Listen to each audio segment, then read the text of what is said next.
What is going on? Really take me back to the beginning. What did Trump think was going to happen? How is this linked to Venezuela? Yep. Why would he do this after saying that he was the president that was going to stop all the wars? Yep. What is the big picture here? And literally one of the 8 wars that he said that he had stopped was with Iran. This was not what he was voted in on. He was voted in. He ended the war in Afghanistan. I mean, he cut the deal with the Taliban. Was it a great deal? Yeah, for the Taliban, it was pretty good. But it got the Americans out. 20 years, $1 trillion fought on the backs of the Afghan people and of Americans, not wealthy Americans, not people like Trump that could find a way out of service, but poor Americans. And Europeans. Yeah, and Europeans who fought side by side with the Americans when the Americans asked them to, almost all of them sending troops, and many of them wounded and dying in the same numbers, the same percentages, just as courageous as the Americans were, right? So Americans wanted an end to that. Vietnam, Iraq, Afghanistan, what the hell are you guys doing? We're not benefiting from that. Stop it. Trump stopped it. So why did he do this? Why did he do this? I think there are 3 reasons why he did it. I'll take you through. First reason, you said Venezuela, not on this map, shouldn't be relevant to this map. Turns out it's relevant to this map. Trump had plans to take out Maduro. He's got a lot of people inside his administration that see this guy as a real problem. And by the way, a problem for the region. 8 million Venezuelan refugees destabilizing the region. Lots of drug export, destabilizing the region. So he had been planning to do something. Was it also linked to the oil? It was relevant. They have the world's largest oil reserves. It is going to take far more years than Trump will be in office to make that meaningful. So it sounds good from a branding perspective, and you're going to see a few 100,000 more barrels a day, but it's going to be years. If you saw that testimony by the CEO of ExxonMobil, who said, Venezuela is not investable today. And Trump was angry at him. And all the other energy CEOs like, thank you for saying that. We're not saying anything. Like him, look at him, look at him. Not much courage among those CEOs publicly. So the oil is a great headline for Trump. It doesn't matter much for Trump's presidency. And as we know. Just to get some color on that, is that because they just can't, they have to build up lots of infrastructure to be able to extract it? Oh yeah, and because all their engineers are gone. Most of them in the oil patch up in Canada, which has similar geology to it, because they've destroyed so much of their infrastructure. It's broken down because the governance structure isn't there yet. They don't have people that are capable of actually ensuring that there will be contracts that you would follow through on, engage in, people that still have huge lawsuits that need to be resolved, right? So all of this stuff. But to get to your, I don't want to lose sight of your why did Trump do this in Iran? So the first point is beginning of the year. Trump goes in to Venezuela, right? It is the most successful military operation you can possibly imagine. Not a single American serviceman or woman is killed. They go in, they take Maduro out. They don't kill him. They don't injure him. They bring him to a jail in Brooklyn, right here in New York, outer borough, but still counts, New York City, right? Extraordinary. And he's facing justice. And meanwhile, Delcy Rodriguez, right, suddenly vice president becomes acting president. It's like, sir, we want to work with you guys. We don't want any of that, right? And so you've got a new government that has a different trajectory, but it's basically the same regime. And they say, whatever you want, we will work on. We'll open our oil sector. We'll open our mining sector. We'll have better regs. We'll try to improve the economy for the average Venezuelan. I mean, they're starting to become popular. In another year, if they had elections in Venezuela, it is not inconceivable that she would win. In a democratic election, which is like blows your mind, right? Hundreds of political prisoners they've released. I talked to leaders all over South America. They all think this was a success. This is enormously popular among the populations in those countries because they care about security. That's what they've been voting on. Their elections have been about the economy and local security. And Venezuela has been a problem for them, right? I mean, they're exporting people causing crime. Colombia, Peru, Brazil, this Chile, right? This has been a serious issue. So Trump is hugely feeling great, successful. And now he's like, I can do that in Iran. I can do it even bigger. So that's the first reason. I said 3 reasons. That's the first reason. Second reason, this is not Trump's first rodeo with the Iranians. In his first presidency, the Iranians were engaging in strikes against the Americans directly and with proxies, bases in Iraq, other places. Also, were taking on strikes against the biggest refinery in the world in Saudi Arabia, those drone strikes you may remember. The Saudis and the Emiratis were telling the Americans, when are you going to do something? We need to take some action.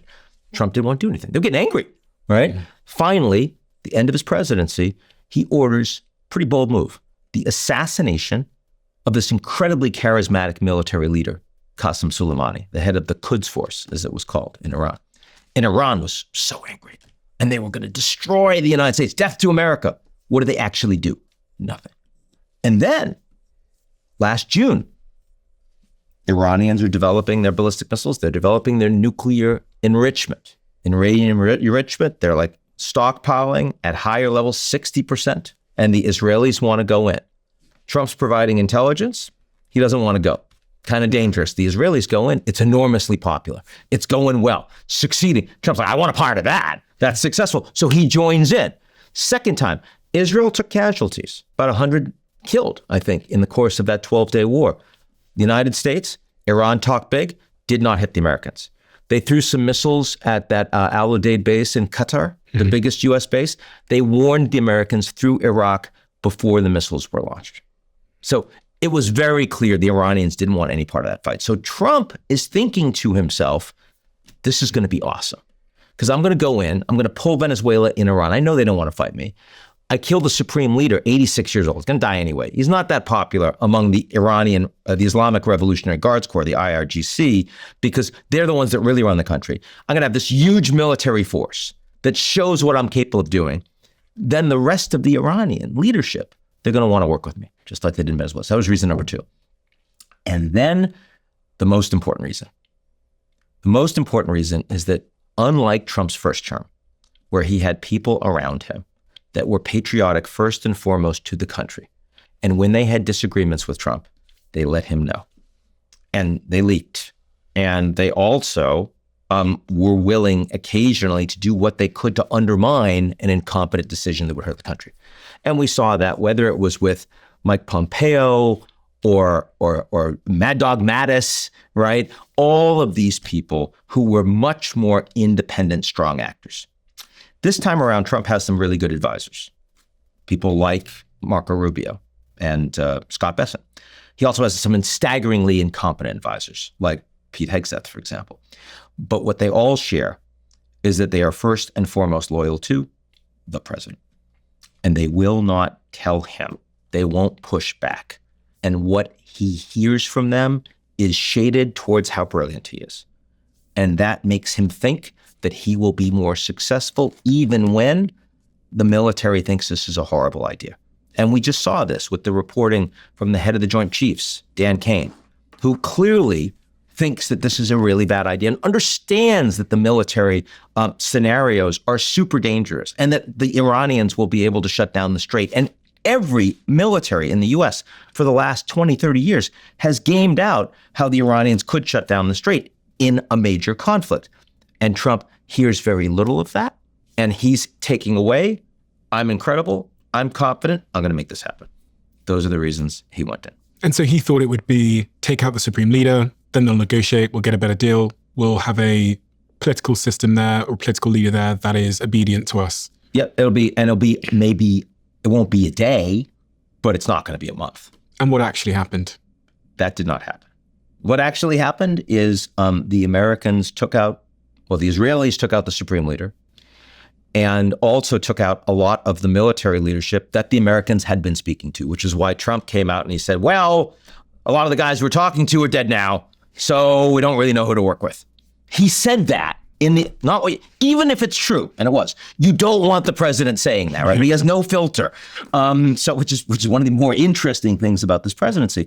What happened is the Iranian leadership was taken out. The response was immediately what they call this mosaic situation, where they decentralized the military decision-making to local commanders, because they were worried that the high-level commanders, if they were on cell phones, if they were engaging with other commanders, the Israelis would know where they were and they'd be able to assassinate them.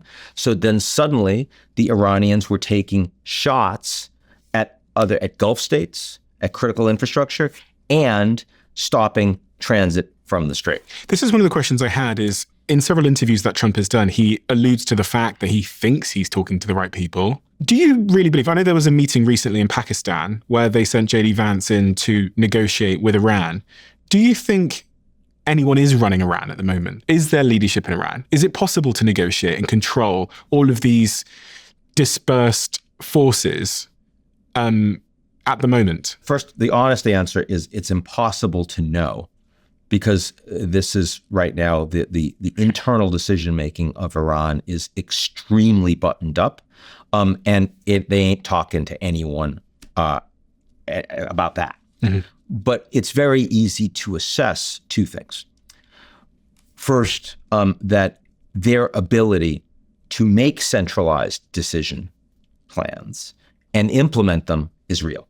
So when their biggest gas field is hit and they say, we're going to hit you back in return, they are able to implement on that in short order. So we've seen a number of occasions in the last 5 weeks where Iran has gone from statement made by the foreign ministry and by spokespeople to action taken by local commander in Iran, which implies that there is a centralized structure.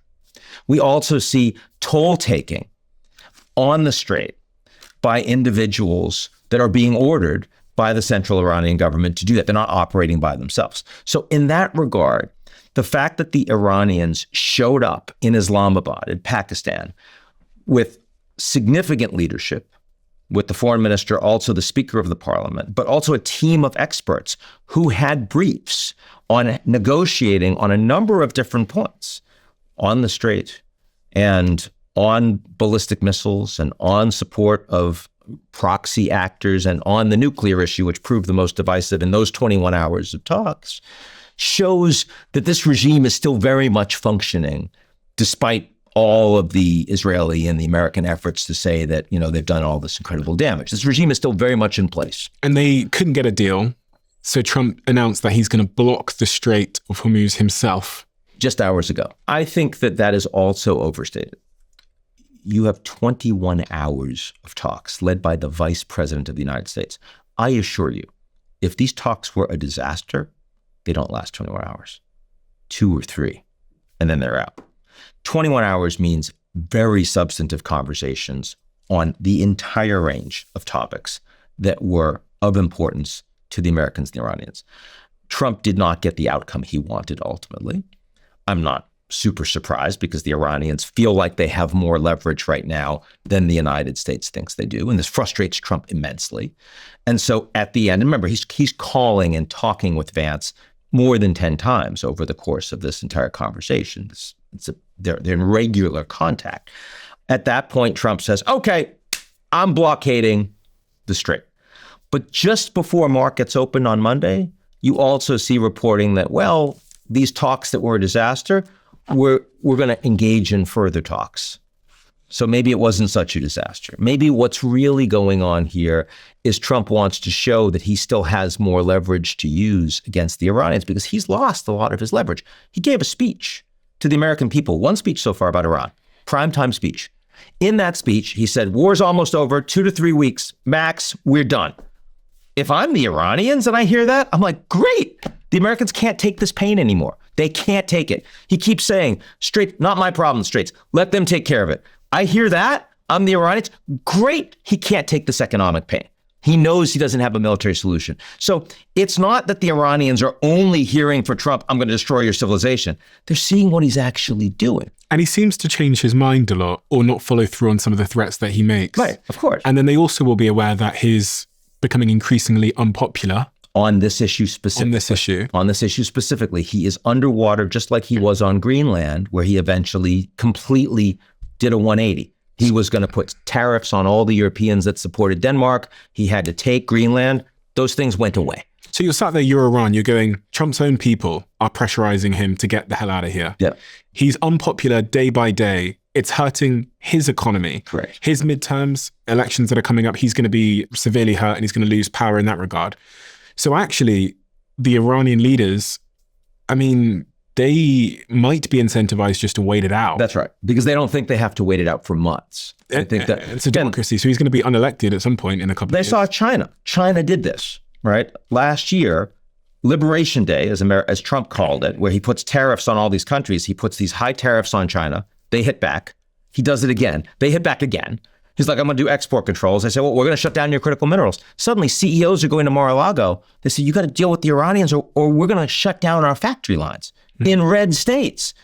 Trump has to back down, right? So we've already seen that when a country has leverage over Trump and they can hit him, he has the most strong military in the world, but he also has a glass jaw. He can't take a hit the way that unelected non-democracies can. The Chinese and now the Iranians over the strait. So what Trump is doing with announcing the blockade, and by the way, he hasn't broken the ceasefire.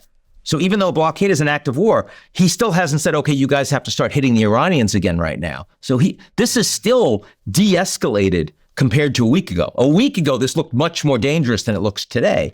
He's saying to the Iranians, hey, I'm willing to cut off your source of funds. I'm willing to stop you from exporting oil and making money off of it. Same Trump that suspended those sanctions on Iran because he wanted to keep the prices down. So that's what's happening right here. Iran also, again, I'm trying to put myself in the mind of, the incentive structure of the Iranian leaders. They can't let it be seen or known that dropping bombs on us made us pander to you. Because if they set that precedence, then for the next couple of decades, every American leader is going to know, okay, if you want Iran to play ball, all you do is take out their leadership, you drop loads of bombs on everything they have, and then they come and negotiate with you and give up their nuclear weapons and everything else. So I imagine there's an element of the Iranians now going, if we buckle here, then for the rest of time, America are going to repeat this playbook. I hear what you're saying. I would put it slightly differently. I think that after the 12-day war last June, the Iranians understood that their deterrent capacity had failed. They were incapable of preventing the Americans and the Israelis from hitting them and their proxies whenever they wanted. We've talked a lot about Iran. We haven't talked at all about Lebanon. There's another war going on in Lebanon right now. The Israelis are hitting the Lebanese very hard. There's over 1 million displaced people in the last several weeks. Why? What is this war? Well, Hezbollah, which is a terrorist organization as recognized by Israel and the United States, though not everybody, continues to have the ability to engage in strikes against Israel. Nowhere close to the strength of the Israeli military, but the Lebanese government promised to disarm them. They have not done that. And so Hezbollah has been able to continue to engage in missile strikes, relatively small numbers of missile strikes, into the north of Israel, where Israeli citizens live. There was a period of time after the October 7th attacks by Hamas, where over 100,000 Israelis had to evacuate from their homes and their schools and the rest for like a year because Hezbollah was making their lives hell. Right. So what Israel is now doing is they're going to take territory, about 5 to 7 kilometers of Lebanese land. They're going to occupy it as a buffer zone to protect those Israeli civilians from Hezbollah being able to hit them with their weapons. That is the intention here. And so what Iran understands is that their ability to deter Israel from hitting Hezbollah at the beginning, in October 7th, Hezbollah was the most powerful non-state military in the world. No one else was close. And today, Hezbollah has shown that their leadership gets targeted and destroyed, assassinated across the board by the Israelis, that their military is incapable, their critical infrastructure can be disrupted, and that Israel can also hit Beirut, the capital of Lebanon, and no one can do anything in return to Israel. If you love the Diary of a CEO brand and you watch this channel, please do me a huge favor. Become part of the 15% of the viewers on this channel that have hit the subscribe button. It helps us tremendously, and the bigger the channel gets, the bigger the guests.